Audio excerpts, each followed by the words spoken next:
Welcome to Dispelling. If it's your first time on my channel, welcome. I'm not going to introduce myself. I always find it weird introducing yourself at the beginning of YouTube videos. If you're on my channel, then my name should be below the TV or whatever you're watching this from. Today is a relatively quick one because my last one was nearly an hour long. It's sort of on the same kind of topic. It's about cooking with wine. I've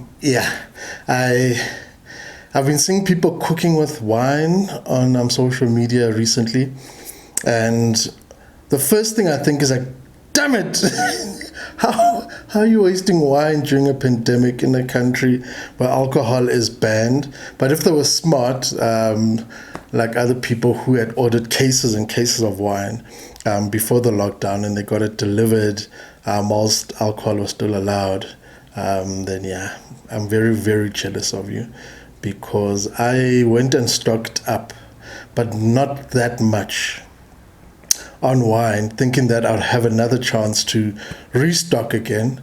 And then Ramaphosa went and, I shouldn't blame him. It's not just him. It's a lot of people in our government. Anyway, I digress. We are cooking with wine today. Why do chefs cook with wine? Firstly, the reason why wine is added to food is not to give people an alcoholic taste. The goal of wine in food is actually to scrap the alcohol taste. You want the flavors of that wine. You want the wood. You want all the notes that I mentioned in my previous video about wine.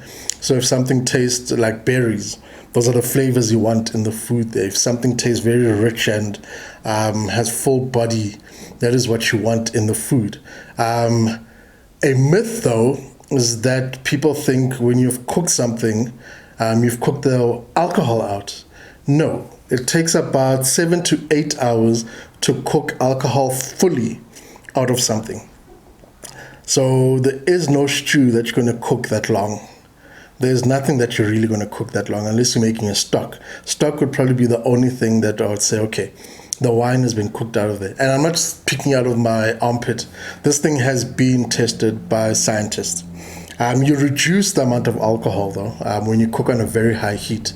That is why you always hear us chefs going on and on about having a gas stove in the kitchen. Gas stoves are important when you're cooking with alcohol because they have a very high heat immediately. It's an immediate high heat, and you can regulate the heat. And the other thing with them is that when you're cooking on a very high heat, the alcohol amount in the wine or the brandy or the whiskey that you're cooking diminishes more. It's also quicker to reduce that alcohol and the wine that you're cooking. Whereas with a electric stove, you get fancier ones now. I was about to plug Bosch because I'm linked with Bosch. Everyone knows that now. You get very, very good now stovetops that are electric and have immediate heat. They're expensive, but they're close to being as good as gas stoves now. You don't find them though in a professional kitchen because we chefs would mess them up, Shem. The way we bang pots, the way we abuse stoves.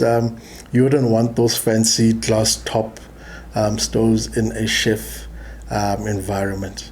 But that is why you want a very high heat. Alcohol is added at the beginning process of cooking. Always. It's never in the middle. It's never at the end. People always say, I hate wine in food. That's because you added it too late in your cooking process. Therefore, you can taste wine in your food.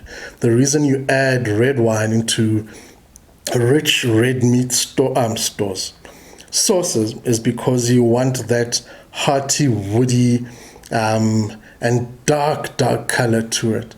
You do not want it to look purple. You do not want it to look red. The reason why we do it at the very beginning is because you cook down all of that. It becomes a very rich color. And then you use a very good stock. A brown stock will be also added to that, which will also elevate the color. Color is very important. People eat with their eyes first.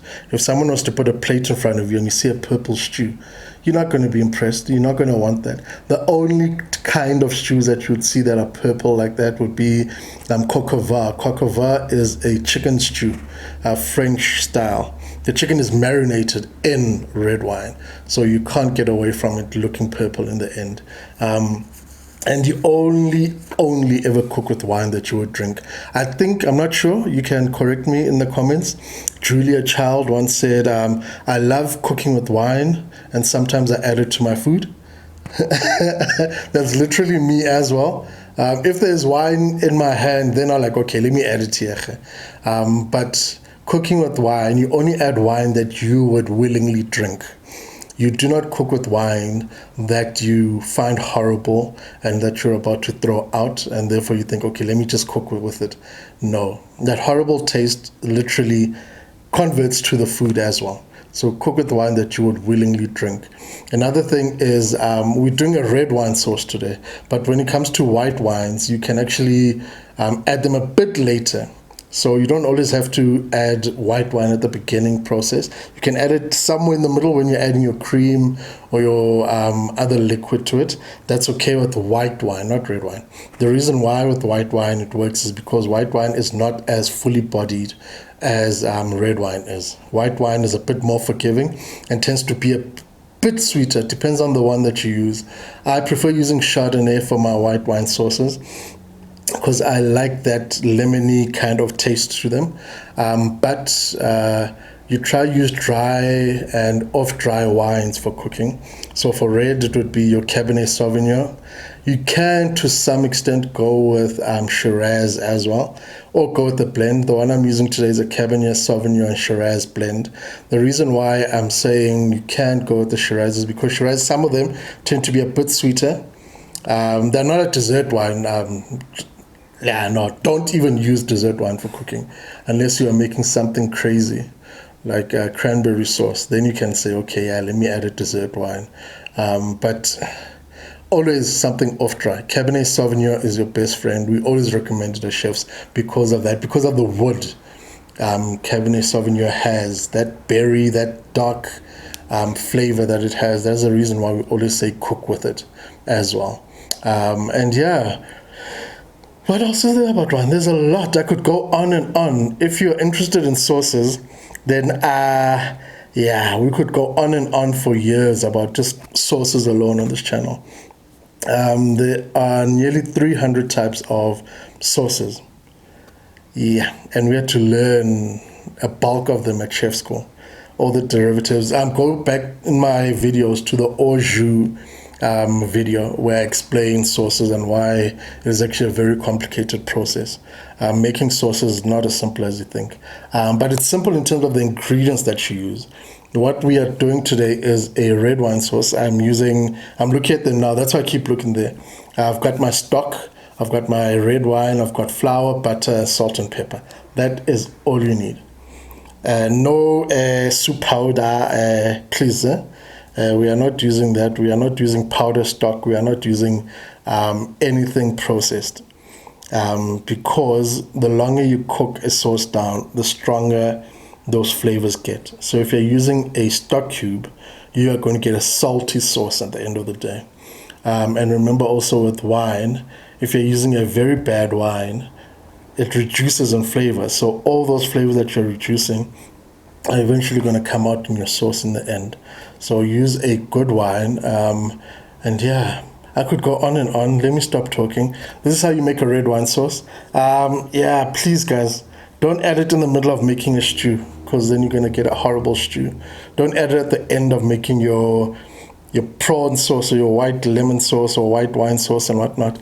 Always in the beginning or in the middle when you're working with white wine. Always. I know some of you probably see chefs on TV and think, okay, I'll tell you now for free that a lot of them are probably not chefs. That is why they're doing that and adding the wine in the middle. And people also on Insta and doing videos there and adding the wine during the cooking processes because they don't understand the fundamentals of why wine is added to food. You're not adding it for the wine alcoholic taste. All right, anyway, let me stop talking. Let me make this sauce for you. I hope you enjoy this. I hope you learn something as well. Okay, these are the things you're going to need. Salt and pepper. I don't need to explain those. This is beef stock. Remember, do not use stock cubes. You want a liquid stock.